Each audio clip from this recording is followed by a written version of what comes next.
vou chamar na tela uma queridíssima amiga, mestre, educadora, profissional de educação física, sensível, mulher, mãe. Eu acho que por aí a gente já tem muito a ouvi-la. E alguém que vive a educação constantemente. Autora de livros, pesquisadora e, principalmente, gaúcha. Liana Tubelo. Agradecida, gratidão, amigo querido. Muito bom para você. Por que eu falei principalmente gaúcha ali? Só para você entender. Porque a gente traz, e você sabe mais do que eu sobre isso, nós trazemos um rastro genético aí da nossa origem, de onde a gente vem. E aí, por que eu falo gaúcho? Existe uma sensibilidade gaúcha a partir da voz, né? Que já fala cantando. Então, já conquista quando chega, né? Seja bem-vinda. Quem quiser saber quem sou, olha para o céu azul. Ele tá junto comigo, viva o Rio Grande do Sul. Essa é pra ti, Cris.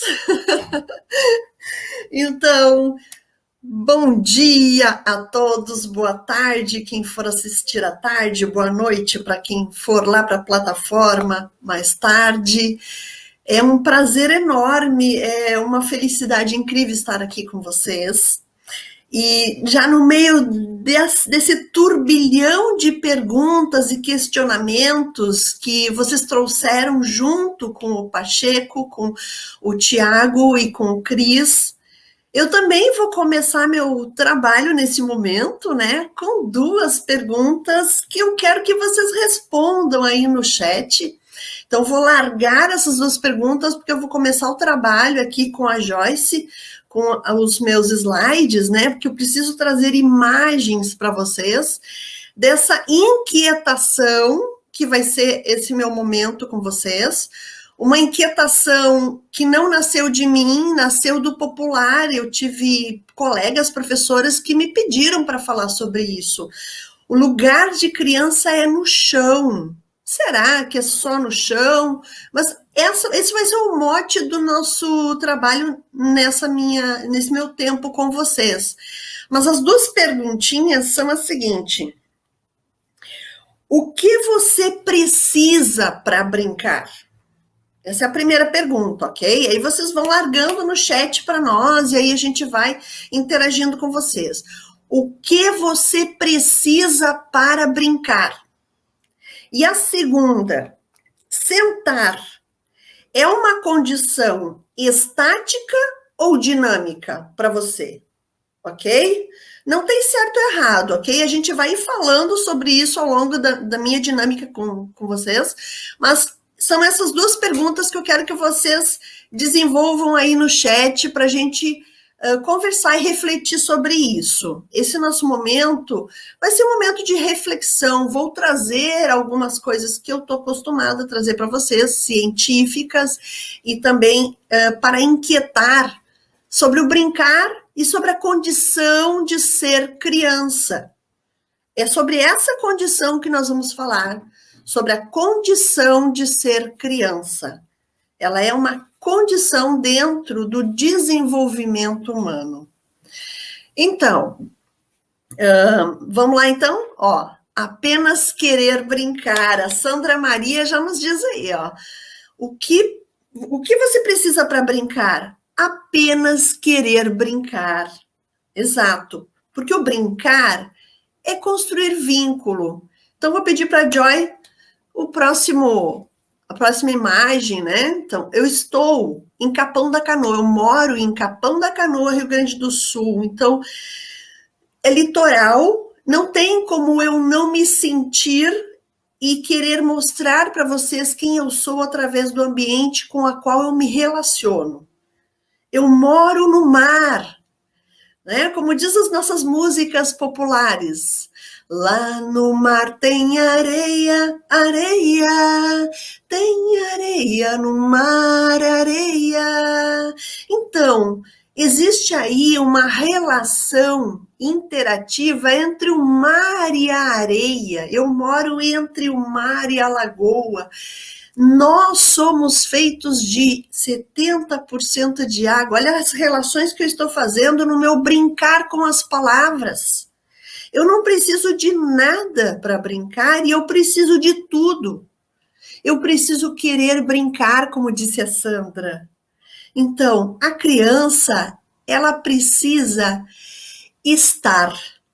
Aonde ela estiver, ela vai brincar. Ela vai brincar na hora da comida, na hora que ela está comendo, ela mexe com aquela colher, ela faz história, ela imagina, ela cria. Criança, ação de criar. Ela está o tempo todo em movimento. Assim como o mar mexe com a areia. O brincar envolve a criança envolve o brincar, e disso tudo vem o aprender. Ela aprende brincando. E aí eu vou falar o tempo todo do chão, do lugar da criança. Que lugar é esse da criança? No nosso universo adulto. Porque nós levamos a criança à cadeira. Nós levamos a criança ao colo. Todos os lugares são os lugares dela. Mas aonde que ela tem autonomia, aonde ela é, onde ela se sente, aonde ela tem autoria do seu movimento, do seu pensamento. Então, por isso eu começo com essa imagem da areia, do barquinho. A gente precisa também trazer esse conhecimento popular, né? Depois nós vamos ter um trabalho maravilhoso com o João Amado sobre o brinquedo popular e o brinquedo natural. Então, com certeza, ele vai amar essas imagens que eu estou trazendo para vocês. Do barquinho feito de galhos, de folha de árvore, da criança brincando concentrada num pedaço de poça d'água, algo que a natureza criou, né, através da chuva. A criança que peneira, então, ela busca o fenômeno físico. Toda experiência, os campos de experiências, eles partem de fenômenos físicos e químicos. Então, a criança tem nas suas mãos, através do brincar, a ciência do brincar. Podemos passar para o próximo, então, Joy, querida. A natureza é o grande laboratório da infância de todos nós. Todos nós temos uma história para contar com a natureza. Ou é subindo em árvores, ou andando sobre tocos, se equilibrando, coletando material da natureza para brincar. E na nossa raiz filogenética, enquanto seres humanos, nós fomos coletadores. Então, ela traz na infância, né, a criança, ela reproduz a caminhada humana durante milênios, desde o movimento de estar em decúbito ventral, dorsal, começar a ter tônus e equilíbrio, conseguir sentar, depois conseguir engatinhar, ajoelhar e ficar em pé. Uma das grandes primeiras conquistas do homem, né? Ficar em pé. Trabalhar a mão, a motricidade fina, foi a segunda conquista, que vai levar a terceira conquista, que é a oromotora, a da fala, de vocalizar, de consonantar, de se comunicar verbalmente, porque antes era por gestos, vamos brincar, por gestos. E hoje nós temos a língua brasileira de sinais, né, se tornando a nossa segunda língua, ou seja, nós voltamos também ao mundo da comunicação gestual. E aí, então, vem a quarta e última conquista humana, e uma conquista que não é natural, que é difícil, que é escrever. A grafomotricidade, tudo isso que eu estou falando, você encontra no movimento de observar a infância na natureza. Aquela criança que pega o galho e começa a riscar na terra. A sua criança interior deve lembrar do que você fazia na natureza. Há alguns meses atrás, em janeiro, fevereiro, eu estive em São Paulo e fui no Ibirapuera pela primeira vez. Pela primeira vez eu fui no Ibirapuera e é lindo esse parque. Os paulistas estão de parabéns pelos ambientes maravilhosos que a gente encontra ainda conservados, naturais, né?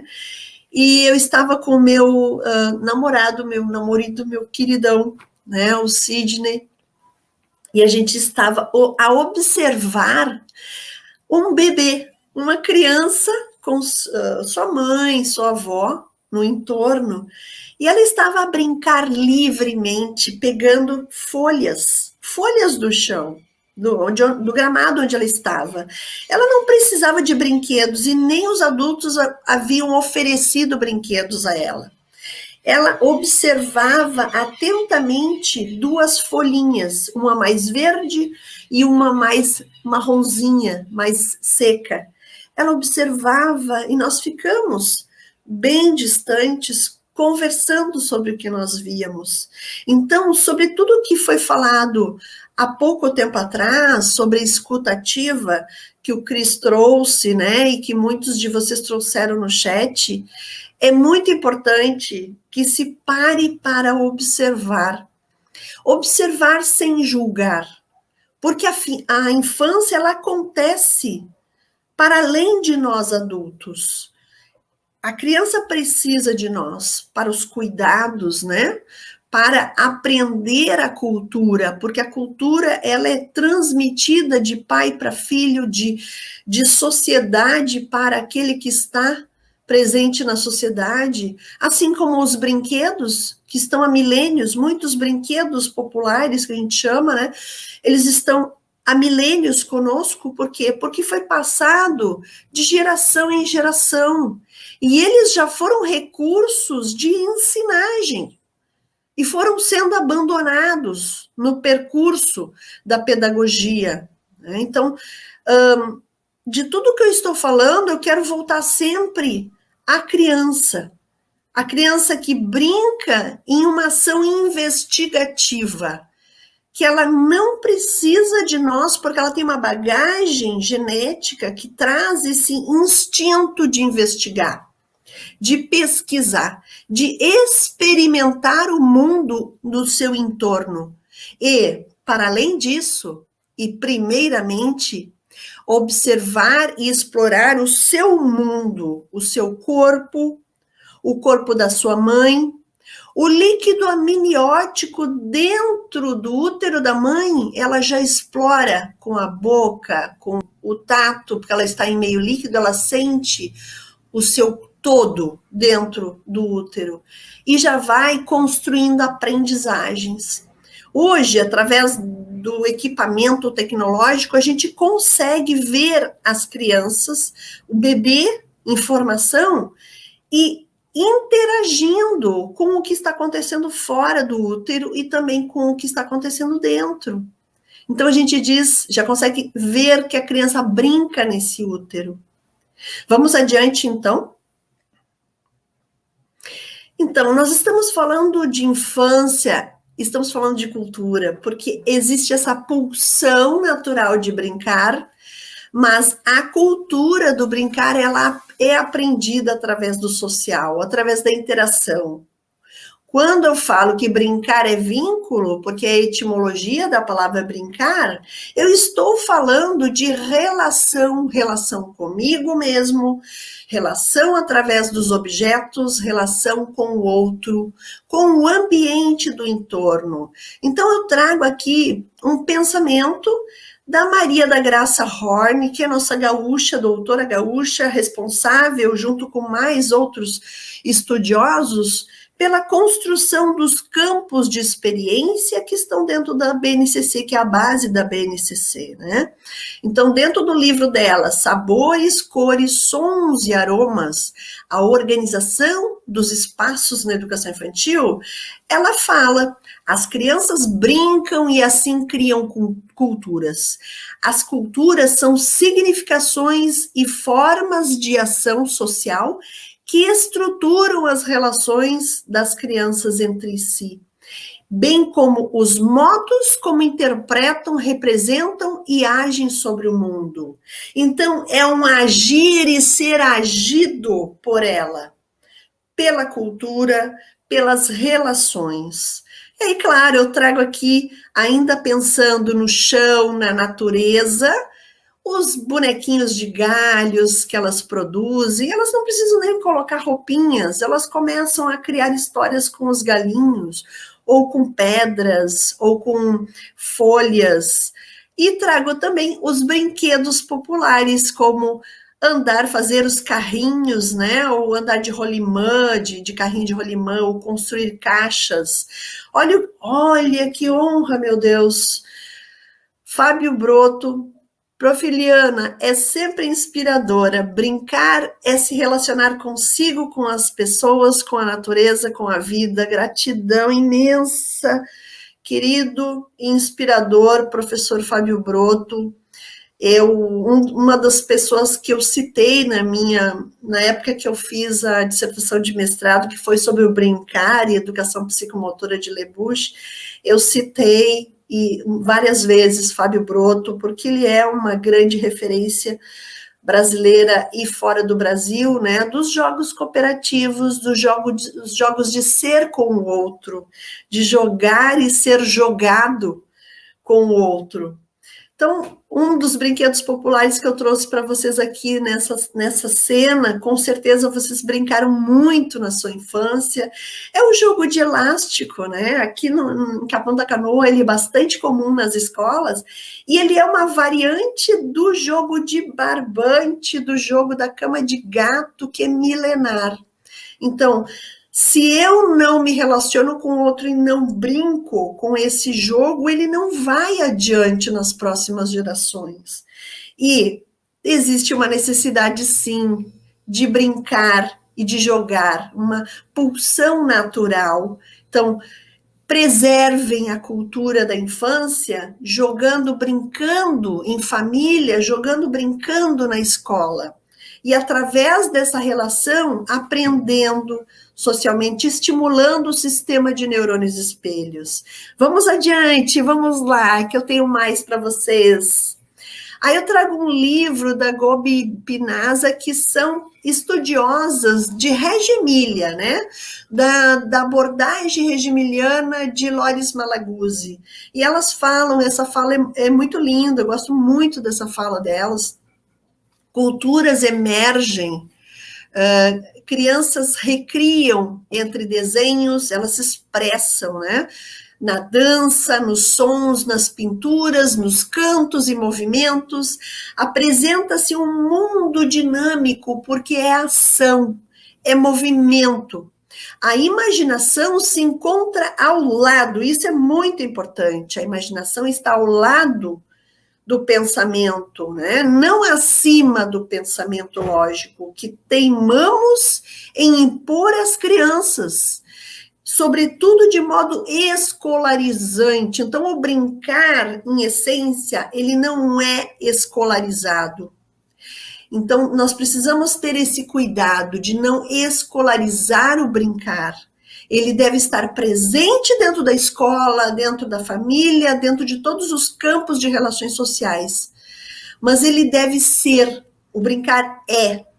Ele não tem uma condição de brincar escolar, brincar de saúde, brincar do social. Ele é o estar em movimento, o estar criando. Então, demonstrando compreendê-las como incapazes, ou seja, quando a gente quer mostrar para a criança como se brinca, a gente torna a grande mestre do brincar incapaz. Ela se sente incapaz. Então, nós precisamos ser participantes desse brincar, né? Devemos promover um ambiente que favoreça o brincar. E aí, nesse ambiente, nós podemos ter, sim, ferramentas conceituais para que a criança aprenda através da experiência que está vivendo. Então, compreendê-las, seguindo ali o pensamento delas, não tornar escolarizante, né, esse brincar, compreender e não deixá-las que elas entendam que são incapazes, negando sua inteireza e capacidades em constante ebulição. Então, quando o Tiago e o Cris disseram não trazer a resposta, essa é a essência. Não nos antecipemos dando a resposta ao problema. Criemos e promovemos a elas o desafio, a situação problema. Vamos adiante, então? Então, vou trazer o presente para vocês. Nós vivemos um tempo de pandemia onde o celular, o tablet, o computador virou uma ferramenta diária. Ademir Passos diz, como fica o brincar na era digital? Está aí, meu querido. Você teve um ato premonitivo do que eu estava para trazer. Que cultura desejamos que se propague de geração em geração? Eu estou falando de culturas de infância. Que cultura teremos depois? Isso dependerá do agora. Então, que cultura você quer para o nosso futuro?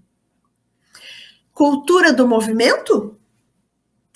Ou sem movimento? Então, não é abolir o tablet, o celular, o computador. É mediar a relação dele com as crianças e que a gente não deixe de oferecer para ela o movimento, um ambiente favorável ao criar. Então, nós precisamos ser exemplos para ela, porque se eu passo o dia todo no celular, e olhe que eu pessoalmente passo o dia todo num celular, praticamente, por quê? Porque eu estou com a BJ, que é um veículo digital, estou com as escolas, eu atendo professores, diretores o dia inteiro, às vezes é meia-noite eu estou atendendo direção. A gente precisa fazer o quê? Colocar um limite para nós adultos e para as crianças. Uma borda, precisamos dar borda às ações do dia a dia, de se alimentar, de fazer a higiene, de brincar, de estudar. E isso parte de nós adultos. Se eu não sou borda para mim mesmo, eu não vou ser borda para a criança. Então, eu, adulto, não posso passar o dia inteiro em cima de uma ferramenta digital, porque o que as crianças estão fazendo? Elas são neurônios espelhos. 1/3 do cérebro da criança, até o final da primeira infância, é feito de sistema de neurônios espelhos, que faz o quê? Comanda a empatia, a imitação, a teoria da mente, o se colocar no lugar do outro. Então, elas estão nos imitando. Quem faz os meus cursos já está acostumado a me ouvir dizer que nós vivemos numa BBB das crianças. Nós somos um Big Brother para as crianças. Elas estão nos vigiando o tempo todo. Então, eu preciso policiar o meu movimento também. O que eu faço no meu dia a dia para que o meu filho, as minhas crianças na escola, tenham uma ferramenta de imitação adequada. Vamos adiante? É isso, o Ademir, é isso. Nós somos um instrumento de aprendizagem da criança também. Então, eu preciso cuidar do meu envolvimento com o digital para que a criança não entre nesse universo apenas. Então, o que eu trago agora para vocês é uma reflexão sobre o lugar da criança no chão. O mundo que está acima deles é inacessível. Então, o que eles fazem? Eles fazem o que eu também já fiz. Vocês sabem o olho mágico que tem na porta? O olho mágico normalmente está lá em cima, para o adulto, certo? Lá na Brinquedoteca Espaço Fênix, Brinquedoteca Municipal de Capão da Canoa, onde eu trabalho, existe um olho mágico embaixo, na porta. Uma das primeiras coisas que eu mandei colocar lá foi um olho mágico embaixo, por uma experiência pessoal. Quando eu tinha uns 4, 5 anos, eu subi em vários banquinhos, como essa menina está fazendo aí na imagem que eu trago para vocês. E o que aconteceu? Eu queria olhar naquele buraco que só os adultos olhavam. O que aconteceu? Eu caí. Eu caí e cheguei a afundar meu externo. Eu tinha um buraco, uma lesão entre o peito, né? Bem no centro, por causa da pata de um banco que me fez pressão.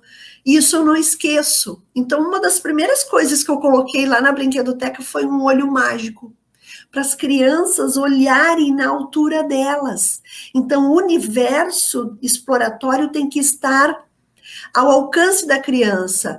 Lá na natureza, isso está ao alcance dela, na areia do mar, na grama lá do parque, na terra, lá na roça, no sítio, tudo está ao redor dela para ela explorar o seu brincar. Mas dentro de casa, o universo é adulto. E o que a gente faz? A gente já coloca a criança numa cadeira alta, para ela não se mover, para nós termos controle dessa criança. E o que ela vai fazer? Ela vai buscar a sua forma de interagir, mesmo aprisionada. Então, é muito importante que a gente perceba que a criança, ela é um agente da própria aprendizagem, né? do próprio conhecimento. Ela quer buscar, ela é uma cientista. Então, eu preciso ter um ambiente preparado para ela. A Vanice, devolvemos a pergunta para a criança, certo? Para que ela possa pensar e resolver descobrir a resposta. Exatamente, querida Vanice. Exatamente, eu preciso. Ela traz a pergunta e eu também vou responder com a pergunta, eu também vou instigá-la a buscar a resposta. Então, quando a gente fala de brincar, hoje a gente também fala de segurança. Quando eu não ofereço um ambiente adaptado, se eu falo de inclusão, e o Pacheco falou sobre essa questão da inclusão, a inclusão ela é muito bonita na lei, mas no dia a dia nós não somos inclusivos, nós excluímos a criança do nosso fazer, porque ela não tem idade para lavar uma louça, ela não tem idade para arrumar sua própria cama, e a gente vai podando e vai incapacitando a criança no momento que a gente faz essas ações, de fazer por ela. Nós precisamos oferecer possibilidades para que ela faça, para que ela tenha alteridade. Então, a gente vai imprimindo na criança, quando a gente tem um alfabeto, lá na sala de aula, lá em cima, a gente está dizendo que as letras são inacessíveis, que elas não estão ao alcance dela, da criança. Então, pensem nisso, tudo na linha dos olhos da criança. Quando eu coloco a criança num ambiente com vários quadros, eu levo num museu, os quadros estão lá em cima. Então, na sala de aula, ou nos ambientes de brinquedoteca, ou ambiente que atende criança, coloque tudo na linha do olhar da criança, para que ela se sinta realmente inserida no ambiente e que ela possa modificar esse ambiente também. Então, eu trago imagens ali, né, da criança tentando pegar e se colocando numa posição de insegurança e de lesão, ela pode se machucar. Por quê? Porque faltou o adulto a pensar num ambiente para ela.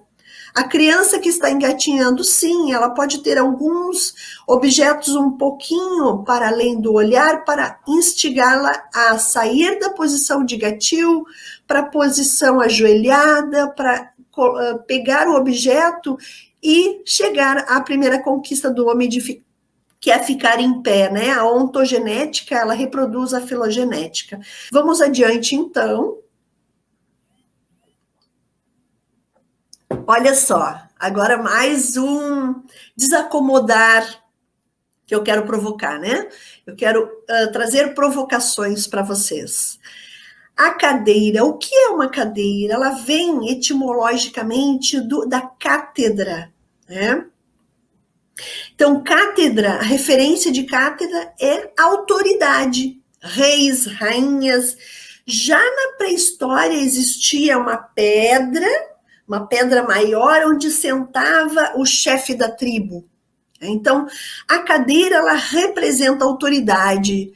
Dessa forma, eu pergunto para vocês, quando você coloca a criança numa cadeira, você está aprisionando essa criança ou está a tornando um rei ou uma rainha? Colocando ela numa posição de autoridade onde você é um serviçal, onde você serve a criança, dá a comida, dá na boca, inclusive, né? Pense nisso. O que a cadeira representa num imaginário adulto e também no imaginário infantil? O que você está querendo dizer para a criança? Além dela ser incapaz e não ser permitida ir a todos os lugares, é o momento dela ficar aprisionada ali, ela também se tornou uma rainha ou um rei, onde todos a servem e ela fica ali recebendo, só recebendo. Pensem nisso. Vamos adiante.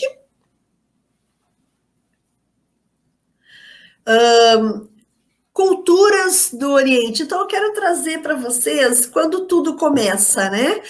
Lá do outro lado do planeta, né, no hemisfério oriental, ainda se come, em muitas culturas, no chão.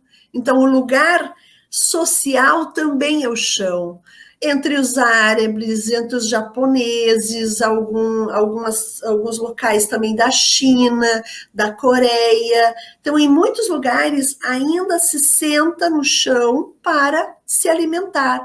Faz parte de rituais, de postura corporal e de conexão.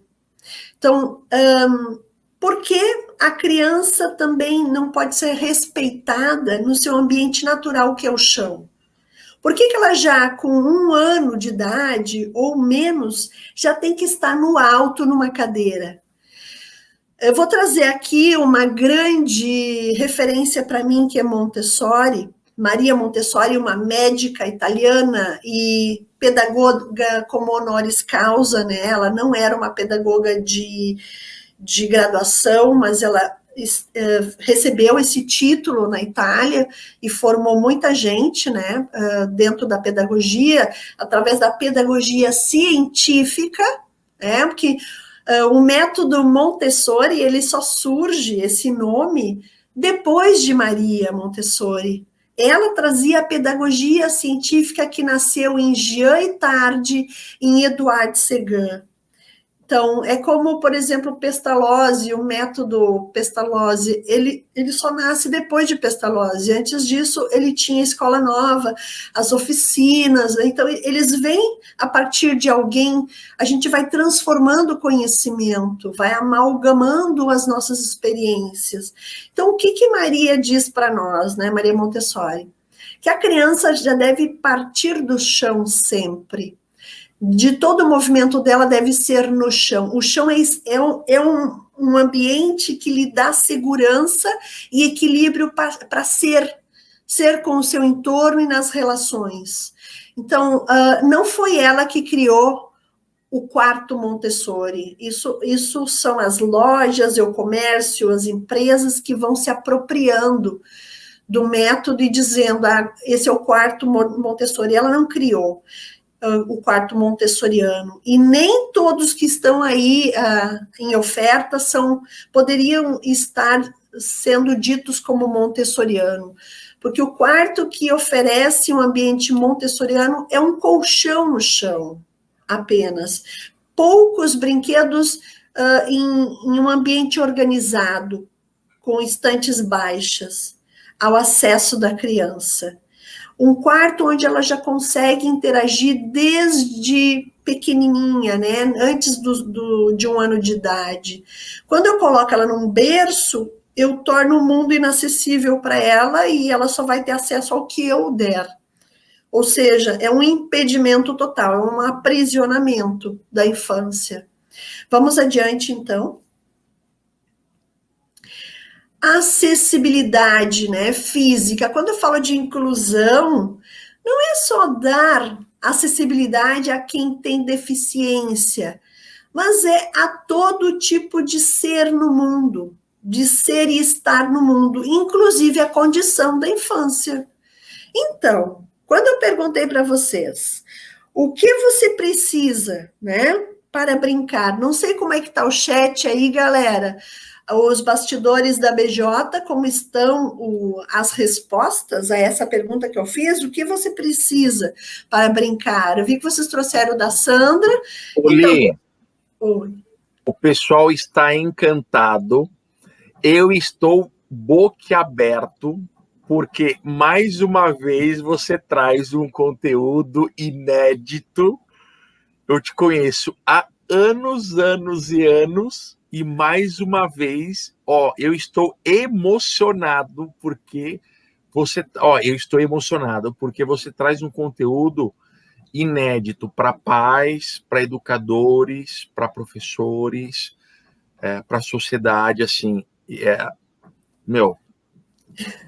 sem palavras. Gratidão, querido. Sem palavras. Assim, vão trazendo, tá? Os questionamentos aí do pessoal. Então, gratidão, Paçoca, pelas suas colocações. E vou completar, então, dizendo o que eu sempre falo nos meus cursos: eu preciso ser inédita para mim mesma. Porque a minha criança interior grita por novidade. Eu me dopamino. Eu fico em estado de alerta e de felicidade, de flow, quando eu trago uma curiosidade que me inquieta e trago para vocês. Então, aqui, esse papo de hoje, né, esse tema que eu estou trazendo, nem foi uma inquietação minha, foi inquietação de colegas minhas que pediram para eu trabalhar com esse tema. Então, a Brinquedoteca Espaço Fênix, ela serve à nossa rede municipal e também a todos que querem estar com a gente, que querem nos buscar e nos inquietar também, porque a gente aprende todos os dias algo novo. Então, eu preciso ser novidade para mim mesma, isso eu faço todo dia, e é assim que eu cresço, é assim que eu vejo o quanto eu não sei, eu estou sempre à beira de saber mais alguma coisa, porque o brincar, ele é, no plano genético de Vygotsky, a microgênese. Ele está entre o não saber e o saber, é o processo do aprender, é o processo de criar a experiência de si. O brincar é noção de si, é self, né? É a construção da self da criança, da noção de si mesmo. E eu, Liana, preciso manter viva a minha criança, eu não deixo ela adormecer. Podemos voltar aos slides, Joy? Então, trazendo que a acessibilidade física também deve estar na oferta à criança. Então, a cadeira, ela é uma prisão. E aí, cadeira do pensamento é uma palavra que eu ouço com muita frequência dentro das escolas de educação infantil. E aí eu quero trazer para vocês a reflexão sobre cadeira do pensamento. Ela é bom para quem? Para quem que essa cadeira do pensamento é boa? E quando você está ensinando a linguagem falada para a criança e o conceitual das palavras, e você diz cadeira do pensamento, e a cadeira do pensamento é um lugar ruim, um lugar de aprisionamento e de castigo, o que você está passando para a criança? Que o pensamento é algo bom ou é algo ruim? Pode dizer aí no chat para nós. A cadeira do pensamento vai promover algo significativo para ela como algo bom ou algo ruim? Se eu estou dizendo cadeira do pensamento como um castigo, eu já não estou dizendo que pensar é algo ruim para ela. E aí, quando eu pedir para a criança pensar, ela vai pensar como algo bom ou ela vai dizer, ai, que chato, eu tenho que pensar agora? Porque ela vai se remeter ao momento de estar aprisionada numa cadeira porque ela fez algo errado e que ela tem que pensar. Só que na ideia do professor, na ideia do adulto, ela está ali para pensar no que ela fez nesse momento. Mas será que é isso que ela está fazendo? Ou ali na cadeira do pensamento, ela vai estar brincando, imaginando. Ela só está naquele local, mas a gente não vai impedi-la de brincar. A Elisa diz, preciso de mim, do meu corpo, sentar é dinâmico. Perfeito, Elisa, exatamente, é uma condição dinâmica. Então, sentar é dinâmico, aí eu associo o sentar que é dinâmico ao estar aprisionado em castigo. Olha a contradição desse ato. Se sentar é dinâmico, como é que eu vou estar colocando a criança num local de aprisionamento? A Amália diz, estou dizendo que pensar é algo ruim, exatamente. Porque a criança, ela pensa através do concreto. Cadeira do pensamento, exclusão, algo ruim, exatamente, Tita Nunes. Pensemos e façamos uma reflexão sobre isso, porque, como disse o Pacheco, o futuro é hoje, é agora. Que escola eu estou produzindo? E que escola eu estou reproduzindo há séculos? Então, pensemos nos nossos atos. Quando a criança está em movimento de rebeldia, eu preciso reconduzir a ação dela e não aprisioná-la. A Viviane diz, Liana, de que forma podemos trazer essa reflexão para a criança? Então, a gente traz essa reflexão através do ato concreto, porque a criança, ela é apresentada ao abstrato através de ações concretas. Eu preciso ser o exemplo dessas ações. E centralizar o que eu quero dela em mim, eu vou estar dispersando a atenção da criança. Então, eu preciso promover um ambiente como um terceiro educador, que está dentro da BNCC, dos campos de experiência, como um terceiro educador, ou seja, um ambiente que se comunica com a criança. Então, se eu tenho tudo lá em cima nos armários e vou descendo objetos no momento que ela quer, o que você quer, né? Ou então eu tenho baldes lotados de brinquedos, eu estou promovendo a desorganização, porque a criança vai fazer o que com o balde? Ela vai virar o balde e vai espalhar tudo por todos os lugares, no chão. Se eu tenho um espaço inteiro para brincar e não coloco bordas, como tapetes com um espaço menor para ela se concentrar dentro daquele espaço para brincar, eu não estou ensinando, eu não estou educando a criança, não estou dando limites. Então, o limite tem que ser dado de forma concreta. Eu já entrei dentro de salas de educação infantil onde existem balanços suspensos e onde a criança que não está com um comportamento adequado ao que o professor quer, é colocado nesse balanço, aí a criança começa a chorar lá em cima, irritando as demais crianças, tá? Isso são situações que eu já vi acontecer em salas de referência. Então, isso não está promovendo nem educação para a criança, nem borda, e está ainda enlouquecendo o ambiente. Então, o ambiente ele deve ser calmo, ele deve ser tranquilo. Quando eu peço silêncio às crianças, eu tenho que pedir silêncio fazendo silêncio, sendo o próprio silêncio. Porque quando eu digo, fiquem quietos, silêncio, crianças, eu estou emitindo um som, estou quebrando o silêncio e estou sendo gritaria. Estou sendo bagunça na minha fala. Então, eu tenho que ser o exemplo desse silêncio se eu quero silêncio. Como é que eu faço a criança silenciar? Movimentando-se. Na brinquedoteca, porque a gente tem uma inspiração Montessori, a gente anda na linha, e as crianças fecham a boca, e elas silenciam o seu corpo, porque existe uma intenção maior que é se manter em equilíbrio em cima de uma linha.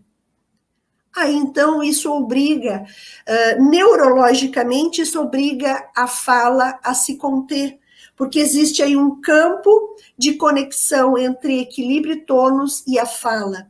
Quando eu faço o movimento de pensar, eu silencio também. Por quê? Porque esse movimento de pensar promove o silenciar da área de Broca, no cérebro, no hemisfério esquerdo. Então, é ciência o tempo todo no movimento. O que o professor precisa? Estudar. Estudar, estudar e conhecer o processo de aprendizagem. Conhecer o processo de desenvolvimento humano através do movimento. Porque a criança é movimento. Então, um ambiente que tem uma organização, que vê a criança e que possui rotinas e combinados, não precisa ser um ambiente de violência muda. Isso é uma frase minha, por isso não tem nenhuma citação de autor. Um ambiente que tem uma organização que vê a criança e que possui rotinas e combinados, não precisa ser um ambiente de violência muda. O que eu quero dizer com isso?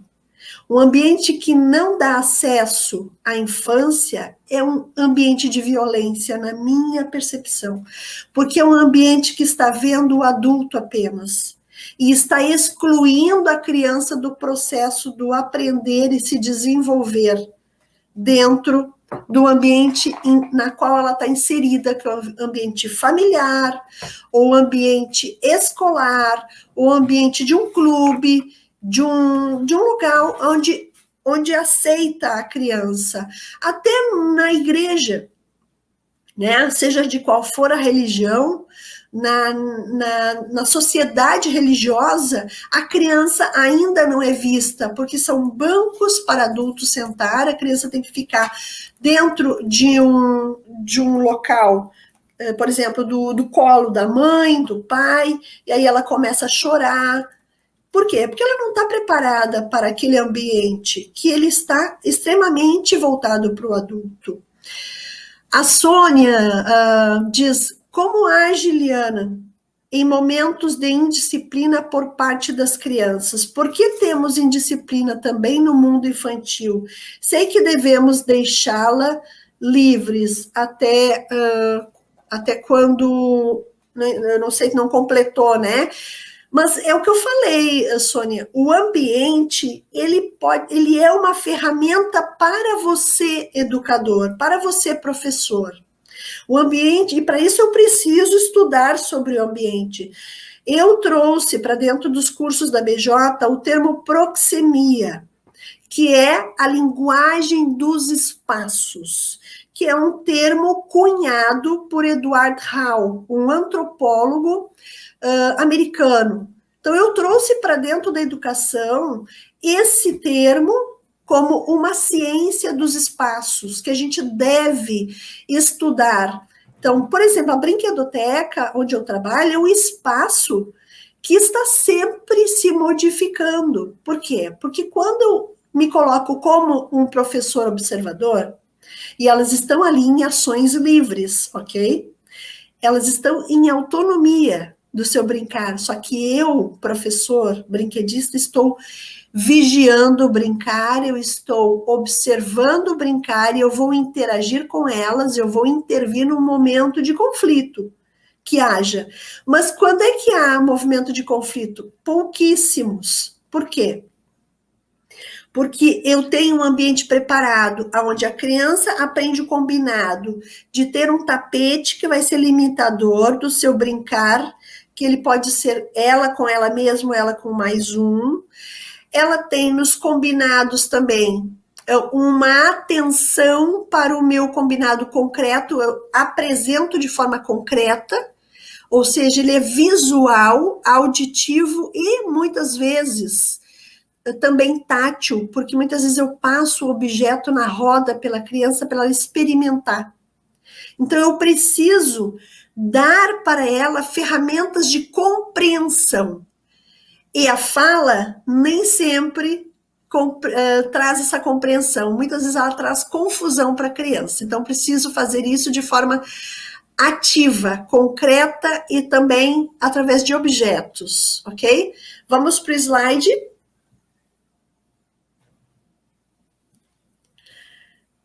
Isso. Autonomia e intencionalidade levam à concentração. Então, respondendo ainda a Sônia, quando eu tenho um ambiente preparado e que ele traz ferramentas para autonomia, mas ele traz uma comunicação clara com a criança, ela vai se manter concentrada, tendo tônus e equilíbrio, trabalhando as mãos, né? Trabalhando o visual, a atenção visual e motora está sendo acionada.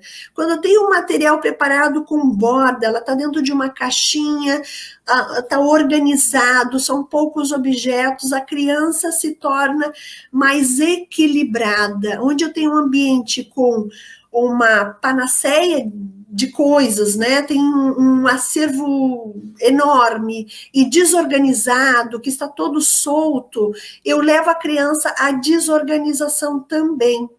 Então, o espaço com borda leva à compreensão dos limites a partir do concreto. Eu preciso comunicar o que eu quero através do objeto. Hoje, a gente vê isso com mais clareza no método TET, que é utilizado com a criança com espectro autista, porque parte do concreto para o bidimensional, do tridimensional para o bidimensional e para o abstrato da fala. É assim que a gente faz o processo. O processo de comunicação, ele precisa ser pedagógico também, sempre partindo do objeto concreto para o objeto representativo desse objeto concreto, para depois a fala, a comunicação escrita e falada, ok? Vamos adiante. Agora eu vou chegar com vocês na segunda pergunta que eu fiz. Sentar é uma condição estática ou dinâmica? Então, muitas pessoas, e principalmente os professores de educação física, eles falam muito sobre a questão da posição em W do sentar da criança, né? Então, eu quero falar um pouquinho sobre isso, sobre ergometria, né? Ergonometria e antropometria. Quando eu perguntei para você sobre sentar ser estático ou dinâmico, eu quis dizer que, agora eu vou dar a resposta, sentar é uma situação dinâmica, como disse uma das colegas, que deve ser vista como um comportamento. Sentar é um comportamento humano, e não somente como uma condição estática. Assim, na posição sentada, não existe uma determinada postura a ser sustentada, ok? Não tem uma postura altamente correta.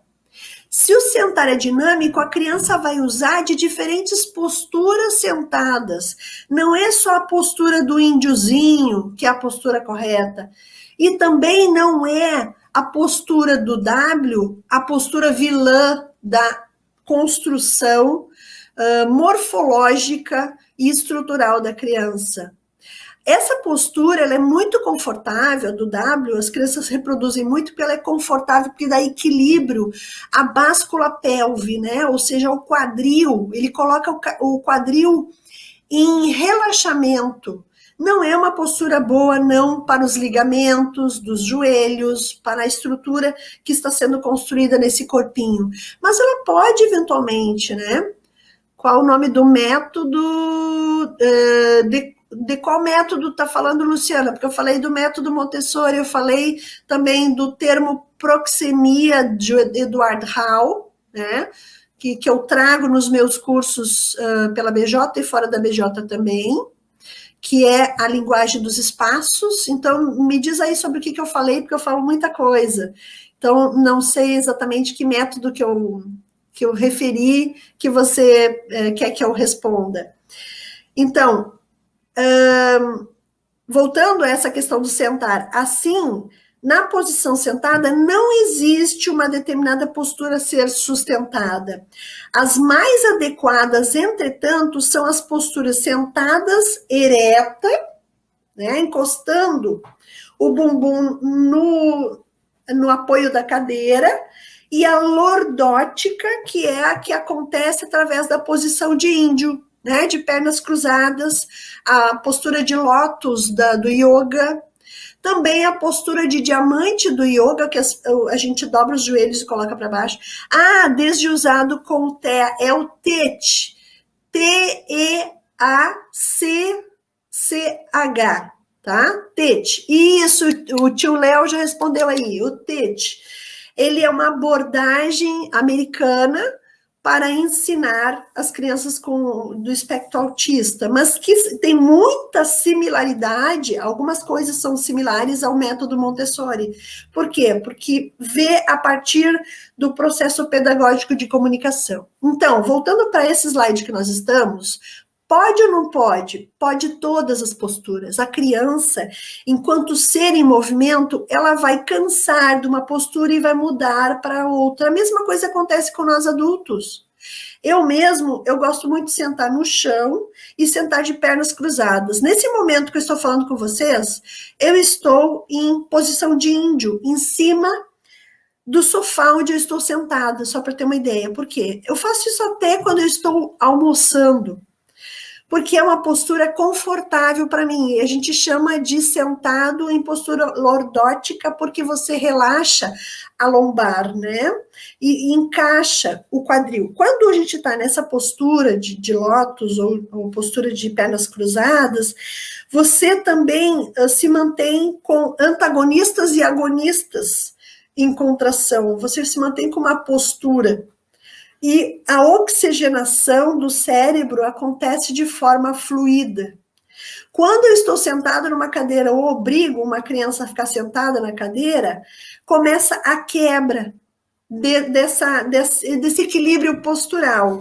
E principalmente quando eu coloco uma criança na cadeira com os pés balançando, que ele não está apoiado no chão, isso é gravíssimo. Isso chega a ser uma violência muda. Por quê? Porque ela não tem apoio. Então, há um esforço do quadril dela e da báscula pelve para se equilibrar. Aí eu quero que a criança pegue um lápis para desenhar ou pintar numa cadeira que não lhe dá apoio aos pés, numa classe que não está adequada em espaço e tamanho para ela, porque ela precisa de um espaço maior, para ainda ficar num espaço resumido de um caderno. Então, são várias violências mudas acontecendo a esse corpo que não está preparado para esse exercício. Vamos adiante?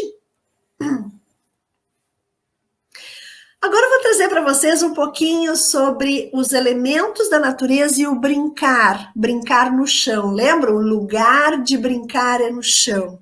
Então, eu vou trabalhar com vocês agora esse brincar no chão através dos elementos da natureza, do ar, da terra, do fogo e do ar, da água. Essas fotos são fotos que foram dadas a mim através de um trabalho de curso de brinquedista que eu faço anualmente na UDESC, na Universidade Estadual de Santa Catarina. Então, lá eu sou a mediadora, sou a professora de um curso de brinquedistas que ele é parte presencial e parte online. Agora eu estou já em organização com a coordenadora para fazer apenas online por causa da pandemia, né? Então, essas são fotos reais de brincar real de professores em escolas de Santa Catarina. Então, eu tenho um grande zelo por essas fotos, porque elas mostram um brincar puro e essencial com um meio natural. Então, eu trago para vocês o sopro, né, de uma brincadeira ali criado pelas crianças em sala de aula, para dizer que não é só no natural da natureza. Trago a terra, as crianças fazendo mandalas, desenhando mandalas a partir de uma experiência corporal que elas fizeram anteriormente, que eu vou mostrar para vocês depois. Fogo, então, criando atividades com luz, que remete ao fogo, e também na água com os barquinhos de papel ou de galhos, e podem ver que é um ambiente de uma pracinha que tem uma poça através de um pós-chuva, né, no ambiente que a criança está. Vamos adiante, então. Olha aí nosso querido oficineiro do Seminário Internacional do Brincar, de Brincadeiras e Jogos, o Volney, meu amigo querido, pergunta ou diz: médicos já prescrevem o brincar na natureza, infelizmente já tem os transtornos e déficits do meio natural, exatamente. Mas cabe a nós, professores, profissionais, educadores, pais, promover essa interação com as crianças na natureza, porque sempre há como fazer, né? Mesmo que eu esteja no apartamento, eu posso descer, posso buscar uma praça, um playground, para trabalhar com as crianças. E na escola também. A escola, ela deve extrapolar os muros da própria escola. A escola tem que desemparedar, que é um termo muito usado no território do brincar, e também em diferentes vertentes pedagógicas que usa do natural, como a pedagogia Waldorf, como Regemília. Então, desemparedar o brincar e desemparedar a aprendizagem infantil. Então, eu vou trazer para vocês os brinquedos do fogo, né? São os que sugerem explosão corporal, adrenalina, calor. Então, o pular corda, foguinho, queimada, brincar com vela ou lanterna, brincar com esses elementos que remetem à luz, ao calor, ao fogo. Então, trago para vocês aí uma menina com a vela, observando a vela, fazendo um mindfulness, fazendo atenção plena no fenômeno da vela. A vela que tem o quê? Movimento, que se eu assopro um pouquinho, ela baila, ela dança ali dentro do ser né? O brincar na sombra também, né? Com as mãos. Brincar dentro da barraca, com lanterna, é muito bacana. E também pular corda. Vamos adiante, então. Esses elementos, então, tem uma pessoa maravilhosa que eu gosto muito, a Lídia Ortélio, traz muito sobre esses elementos do brincar. Aqui, é claro que eu tinha que trazer uma referência a um brincar que está dentro do livro Brincando com Bebês e Crianças Pequenas, da minha querida amiga Mary Ellen Araújo Aquino, que é a esposa do Tiago Paçoca, que está a filhota deles, a Maria Flor, na capa. E essa brincadeira que eu trago no slide é uma brincadeira que está dentro do livro Brincando com Bebês e Crianças Pequenas, que é lanternas coloridas. Então, com um rolinho de papel e um celofane, que você pode botar ainda um estímulo de um desenho colado ali ou não, o próprio celular colocando a lanterna atrás no rolinho de papel, colocado na parede, no escurinho, você vai provocar curiosidade à criança. E ela vai lá, ela vai provocar também, além da linguagem, de perguntar para ela o que está sendo colocado ali na parede, que bichinho é aquele, você ainda promove o movimento, porque ela vai se deslocar, né? O bebê vai se deslocar até a parede para tocar nesse objeto que está ali. E você pode mover de lugar. Então, brincando com a curiosidade, com o desafio de uma brincadeira que remete ao fogo, à luz, né? Você está estimulando a criança. Então, eu trouxe para vocês nesse slide uma referência ao texto que está dentro do livro. Materiais: lanterna ou a luz da câmera de um celular, rolinha de papel higiênico, celofane colorido e elástico. Elástico de dinheiro, para só conter ali o celofane. Corte 3 quadrados, a nossa Merielle fala, né, no livro, corte 3 quadrados com celofanes da mesma cor, utilizando elástico, fixe os quadrados em uma das extremidades do rolinho para projetar a luz colorida. Então, você pode projetar na parede, onde você quiser, no chão também, para a criança ir em busca e se movimentar. E você está trabalhando com um também dos jogos de constituintes da psique, que é o jogo da expectativa, da surpresa, né? Então, você está trabalhando com a psique da criança. Vamos adiante.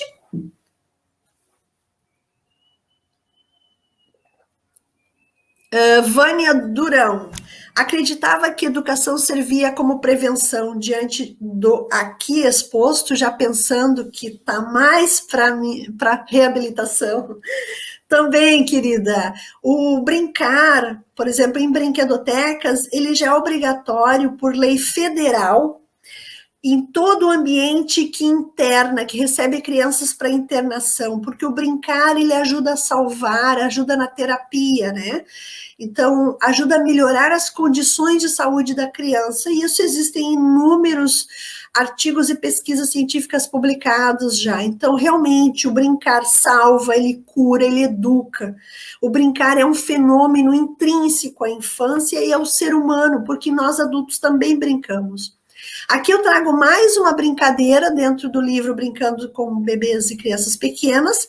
Quem ainda não adquiriu, pode adquirir pelo nosso portal do Brincadeiras e Jogos, lá na nuvem, né, na loja. E é um livro que eu tive muita gratidão em poder participar. A Mary fez questão da minha participação e eu agradeço muito por essa oportunidade, porque é um livro que está maravilhoso mesmo, uma grande ferramenta para a educação infantil e para os pais em casa. Que objeto é esse, né? Então, a brincadeira, a Mary coloca como, que objeto é esse? Então, ainda trabalhando com fogo, com a ideia do elemento fogo, no escurinho você pode reproduzir a sombra de um objeto na parede, e depois pode adesivar esse objeto próximo do chão, é claro, não muito alto, para que a criança se estique e vá desgrudar esse objeto da parede. Também pode estar pelo chão para o bebê bem pequeno que vai ser estimulado a engatinhar para ele recolher o objeto, né? Vamos adiante. Laura Leti. Opa, saiu, agora não consegui ler. Eu não entendi uma coisa, a biblioteca é acessível a todos ou precisa pagar? Muita coisa aqui não deu para pegar tudo. Biblioteca não, brinquedoteca. A brinquedoteca que eu trabalho, ela pertence ao município de Capão da Canoa, então somente as crianças com os professores é que frequentam. Existem brinquedotecas particulares, por exemplo, em São Paulo, onde nós temos a Associação Brasileira de Brinquedotecas, é onde mais tem brinquedotecas no Brasil, tem mais de 150 brinquedotecas. E ao longo dos municípios também, né? Olha ela. Olha quem acabou de acordar e ela viu os brinquedos na tela, ela fala assim, olha os meus brinquedos na tela. Olha lá, filha, olha lá, filha. Oi, Maria. Olha lá, Thaline. Os brinquedos da Maria. É a foto Pintinho ou o coelho. Isso. Quem tirou? Aí a foto. Fala, um beijo. Um Tchau, beijo, Maria. Um beijo, nossa mestre do brincar aí presente. Isso é maravilhoso. Então, respondendo ainda a Laura, existem brinquedotecas particulares espalhadas pelo Brasil, né? A brinquedoteca que eu estou referindo, que é a minha experiência, né, funcional, ela é pública, então ela não é paga e ela atende diretamente o meu município, mas às vezes, sendo em sábado, em outros momentos específicos, a gente agenda com outros municípios aqui do Rio Grande do Sul também, tá bom? Mas a brinquedoteca, ela é uma instituição que foi criada para garantir o brincar. A gente ainda vai dar na BJ um curso sobre brinquedotecas, tá? E o brinquedista, a formação de brinquedista. Aguardem que vai vir esse curso ainda para todos. Vamos adiante. Brincar ainda com os elementos da natureza, agora eu trago brinquedos com a água, né? Então, nós temos a famosa bolha de sabão, que é um fenômeno químico e físico, usando o detergente, né, na água. Tem aí soluções na internet maravilhosas para fazer essa bolha gigante. Então, é um brinquedo também muito antigo, E é um brincar com a própria água, a gente não precisa muita coisa para fazer a bolha, a não ser um sabão, né, um detergente e água misturada. Então, primeiro ele é um fenômeno químico, depois se torna um fenômeno físico através do movimento de criar a bolha. As crianças também gostam de brincar com barquinhos na água, sejam eles construídos pela própria criança ou não. Então, brinquedos na água são os da fluidez, da leveza, os que superam obstáculos, estimulam equilíbrio e simetria. Vamos adiante.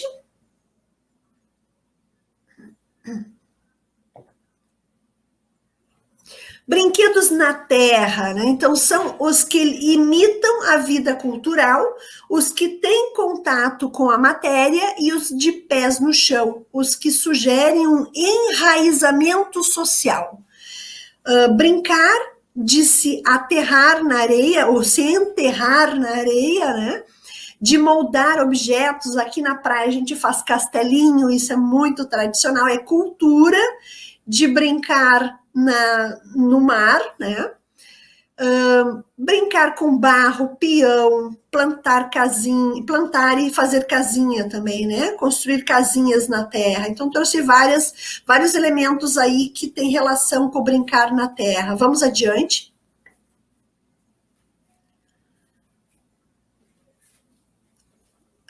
Aí eu tenho que trazer uma brincadeira, um jogo étnico, um jogo de Moçambique, África, que é o labirinto, é um jogo simples de se jogar, né? Que é jogando com os dedinhos, fazendo par ou ímpar, e aí andando nesse labirinto, nessa linha. Ouvir a Liana dá vontade de brincar também. Gratidão, Carmen, querida. Então, essa brincadeira também está dentro de um dos livros da Supimpa, né, da BJ, que foi escrito pela Mary Ellen, pelo Tiago, pelo Cristiano, pelo Alípio, que é os Jogos do Mundo Todo. Tá? Vamos adiante.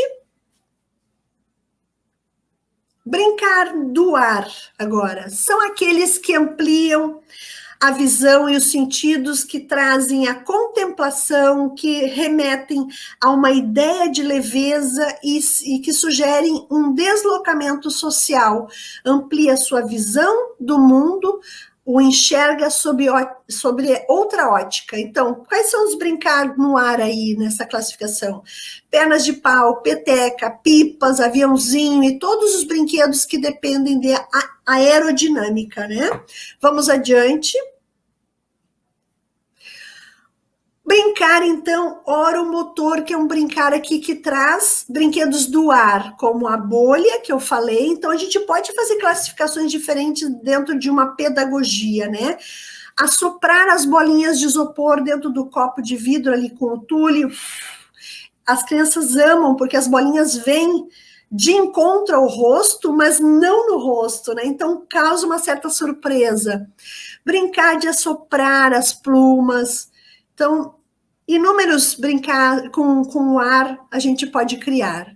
Então, desenvolvimento das estruturas do aparelho motor, facial e respiratório. Vamos adiante.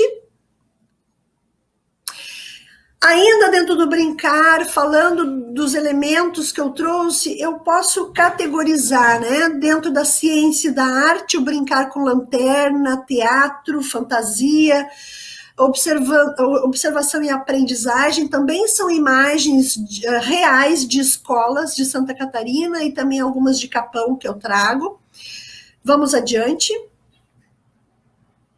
Encantamento científico, brincar na natureza é provocar o cientista, o primeiro cientista, que é a criança. Então, ela não precisa de nada, a não ser a natureza para observar e criar possibilidades, né?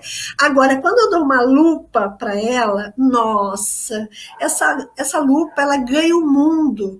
E o mundo da imaginação infantil também. Cresce na criança esse cientista, ela vai observar o objeto e perguntar de onde vem, por que é assim, como é que nasceu, como surgiu. Ela faz inúmeras perguntas através de uma lupa. Vamos adiante. Projetos que nascem da experiência. Lembra daquela mandala que eu mostrei para vocês? Aí está a experiência das crianças fazendo uma mandala humana primeiro, no chão, o lugar da criança é no chão, elas construíram essa mandala e depois elas reproduzem com galhos e folhas no chão da escola. Então, projetos que nascem da experiência corporal. Vamos adiante? Oferta de experiência. Então, o que eu preciso enquanto adulto? Oferecer oportunidades à criança e vigiar, observar, registrar o que acontece nesse movimento de campos de experiência dela. E a partir daí eu vou construindo projetos, construindo novos desafios para a criança. Então, o brincar livre, ele serve como um agente de pesquisa para mim, adulto, que vai provocar projetos e que vai fazer com que eu traga novos conhecimentos para a criança. E isso exige estudo, observação, não me ver como apenas eu o detentor do saber, e sim, a partir da criança e da experiência dela, construir saberes junto com ela, e aprender com a experiência dela como se desenvolve o ser humano. Adiante. Sensorial e linguagem, através da experimentação, desde a tenra infância, eu vou trazer para ela conceitos físicos, conceitos químicos, conceitos matemáticos, conceitos de linguagem. Áspero, liso, pesado, leve, nome dos objetos. Desde bebezinho, eu tenho que trazer a fala, a palavra para ela. Vamos adiante. Deixo aqui para vocês, para encerrar essa minha participação, o ambiente escolar não precisa ser duradouro e imutável. Compatível com as restrições econômicas, é importante ter um conjunto de materiais em evolução. Então, trago 3 bases para você.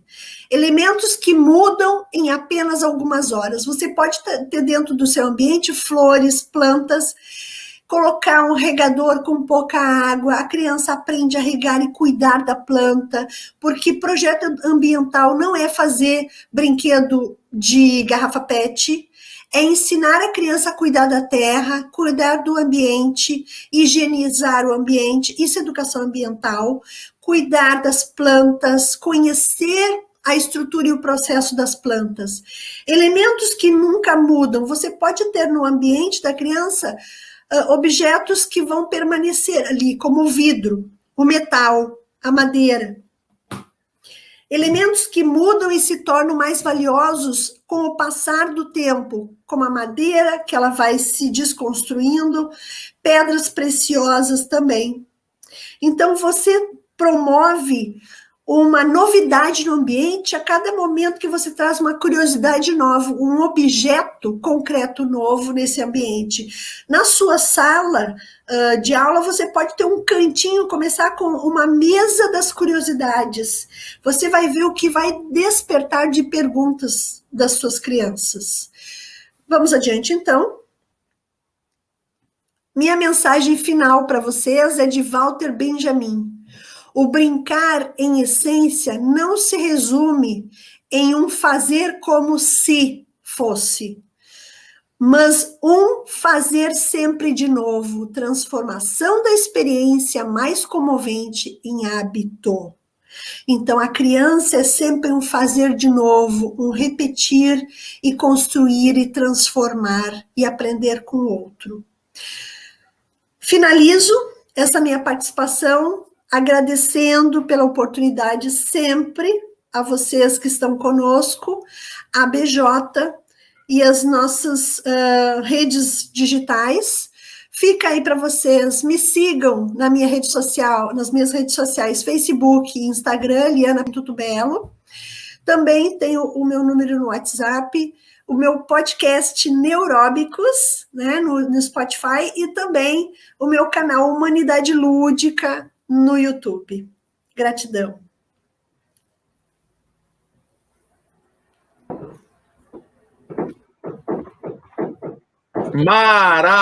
Maravilhoso, maravilhoso.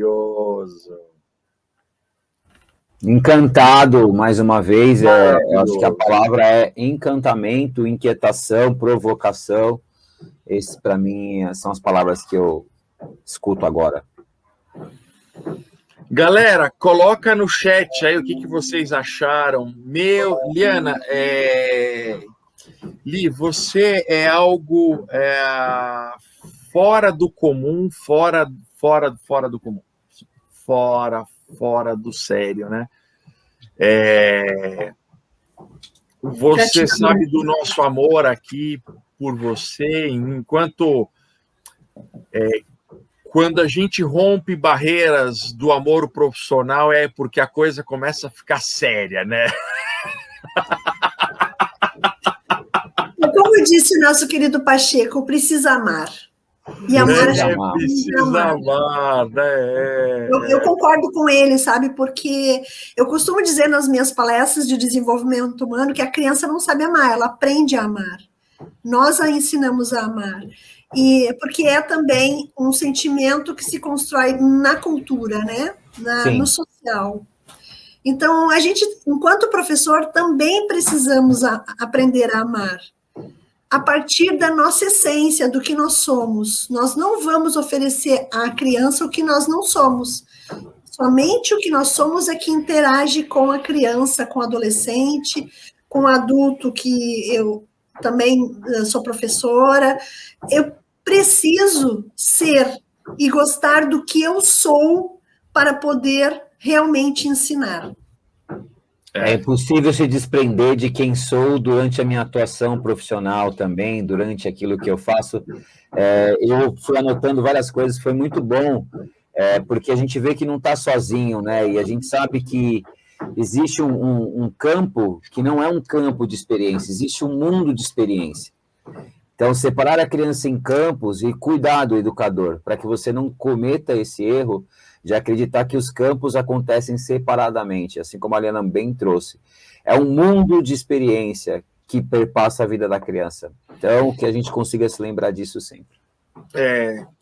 E uma coisa interessante, nós estamos, no nosso seminário, temos educadores da Colômbia inscritos, de Portugal, Argentina, Uruguai e México e Brasil. Então, estamos aí com seis países inscritos. Então, gratidão a todos. Nós sabemos, né, que nesse momento, né, todo o dinheiro investido para nós, ele é muito de muita confiança, né? Então, assim, nós vamos entregar sempre, né, o conteúdo. E Croácia, a Verônica está falando da Croácia, a Verônica está na Croácia, exatamente. Olha, teremos agora, professor João Amado já está conosco, direto de Portugal. O João Amado, deixa eu contar uma historinha aqui antes. Já faz um tempinho que nós estamos namorando ele, né? Porque ele tem uma linha de brinquedo popular que nos encanta, eu, Liana, há um bom tempo. E há um bom tempo que eu leio os textos dele também sobre brinquedo popular. E conseguimos, né, trazê-lo para o nosso seminário. Mas, antes de trazer, professor João Amado, teremos uma intervenção musical, né, para que vocês possam aí tomar uma água, né, dar uma espreguiçada. Então, assim, teremos uma intervenção musical, 5 minutinhos, e para que vocês possam respirar, ficar um pouco em pé, dar uma alongada. Por favor, direção, traga na tela somente ele. Rodrigo Lucas, direto de Recife. Olá, pessoal. Tudo bem com vocês? Para mim é um prazer estar aqui. Obrigado, Paçoca. Obrigado, Cris, Liana, todo mundo da BJ. Prazer estar com vocês aqui. Vamos cantar uma música que está chegando uma data muito importante aqui para o Nordeste, para o Brasil e tudo, que é assim, ó. São João, né? Mas essa música, tenho certeza que todo mundo conhece, assim, ó.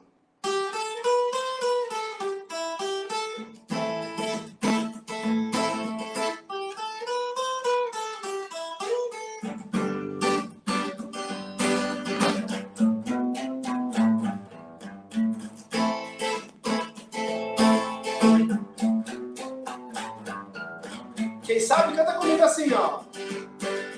Na bruma leve das paixões que vem de dentro, tu vem chegando pra brincar no meu quintal.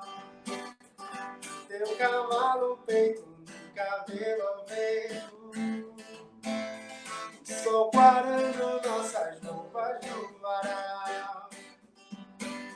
Na bruma leve das paixões que vem de dentro, tu vem chegando pra brincar no meu quintal. Teu cavalo peito, no cabelo ao vento, sol parando nossas roupas no varal. Tu vem, eu já escuto os teus sinais. Será que é a vacina? Tu vem, eu já escuto os teus sinais. A voz do anjo sussurrou no meu ouvido. Eu não duvido, eu já escuto os teus sinais. Que tu virias numa manhã de domingo. Eu te anuncio nos sinos das catedrais. Tu vens, eu já escuto os teus sinais. Tu vens, eu já escuto os teus sinais. Eu quero que faça assim, ó. Laia, laia, laia, laia, laia, laia. Laia, laia, laia, laia, laia, laia. Laia, laia, laia, laia, laia, laia. Laia, laia, laia, laia, laia, laia. Pra encerrar. Tu vem, eu já escuto os teus sinais. Tu vens, eu já escuto os teus sinais. Eita, valeu, galera. Vi um pouquinho da interação de vocês aqui. Para quem não me conhece, valeu, Leonardo. Um abraço, meu amigo. Valeu todo mundo aí que está comentando. Não vou conseguir acompanhar aqui não, mas vou respondendo aqui a vocês. Obrigado, Carla. Para quem não me conhece, sou o Tio Rodrigo, sou de Recife, Pernambuco. Trouxe aqui uma música da minha terra, de um grande artista, Alceu Valença, conhecido nacionalmente e internacionalmente. E hoje eu vou trazer também para vocês aqui uma música em homenagem ao Dia do Meio Ambiente, né? Hoje é o Dia do Meio Ambiente. E eu compus uma música 5 anos atrás, eu ainda nem pensava em ser Tio Rodrigo, né, como eu sou hoje. E eu compus uma música falando sobre a capivara, né, sobre o meio ambiente, sobre o rio Capibaribe. Não sei se todos já tiveram a oportunidade de vir aqui a Recife, a gente tem um rio aqui chamado Rio Capibaribe, que se chama Rio das Capivaras. Então, vou cantar para vocês aqui, tentar fazer um pouquinho de ritmo de freio aqui. É assim, ó. Chama Capivara! Homenagem ao meio ambiente. É assim. Uma capivara come de montão, com seus dentes tão longos e sua cor marrom. Uma capivara come de montão, com seus dentes tão longos e sua cor marrom. Será que alguém sabe dizer onde é que a capivara mora? Quem sabe? Será no mato, na floresta ou na margem dos rios? Aqui em Recife é na margem dos rios. Tenho certeza que você vai se surpreender ao saber que ela nada tão rápido quanto um peixinho. Uma capivara come de montão, seus dentes tão longos, sua cor marrom. Uma capivara come de montão, seus dentes tão longos, sua cor marrom. E agora? Será que alguém sabe dizer o que é que a capivara come? Ela come frutas, capim e até mesmo algas. Aqui em Recife tem várias, no Rio Capibaribe, que por sinal esse nome em sua homenagem. Uma capivara come de montão, seus dentes tão longos, sua cor marrom. Uma capivara come de montão, seus dentes tão longos, sua cor marrom. Vamos encerrar assim, ó. Agora que você conhece um pouco sobre a capivara, não polua os rios nem os mangues, o habitat dela. Faça a sua parte e preserve a natureza. Suas amigas capivaras muito agradecem.